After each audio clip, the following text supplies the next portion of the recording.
What are my thoughts on terrorism and countries such as Russia and America that are supporting them sometimes and are against them sooner or later? Why are we still in the 21st century having to prepare for war all the time? See, one has to prepare for war all the time. If you aren't ready for war, you will never have peace. It's only by preparing for all eventualities that you can have lasting peace. That is the lesson of history. That's what history has told us. It's what history teaches us.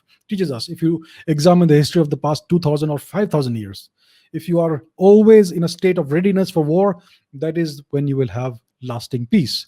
Now, about terrorism, you are right. America and even the Russians have had a very ambiguous stand against terrorism. So when in 1989 onwards this terrorism, Pakistani terrorism, started in Kashmir, the Americans kept dismissing it as a law and order problem. It's an internal matter of law and order. You guys are not taking care of your law and order. They refused to countenance the truth, which was that Pakistan was infiltrating terrorists in large numbers into Kashmir.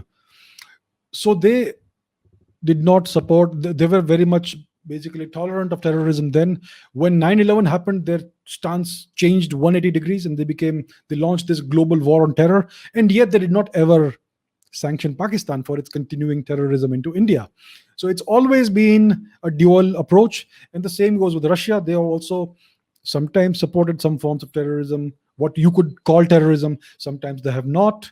The Americans are involved in the Middle East for ages, and they do support certain outfits and certain factions that can be considered to be terrorist outfits.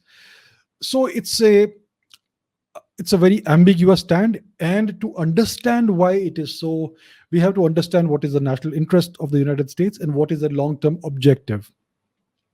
That's all. They are simply pursuing their own national interest. They are doing what is best for them. They're trying to achieve their objectives. So sometimes they will support one group, other times they will destroy that group. They propped up Saddam Hussein for a very long time, and eventually they destroyed Saddam Hussein. Right? So it's not an ambiguous policy. They are simply looking out for their best interests, and interests change, situations change, and when circumstances change, you take different actions. So that's what happens. There is no such thing as ethics and morality in geopolitics. The only thing that matters is the hard national interest and what you intend to do in the long run. And you will do that. You want to achieve that by any means possible. And that's what we see. So that is why there is this ambiguous stand on terrorism. Sometimes you support it, sometimes you fight it. So it's all about pursuing your long term objectives and strengthening your national interest.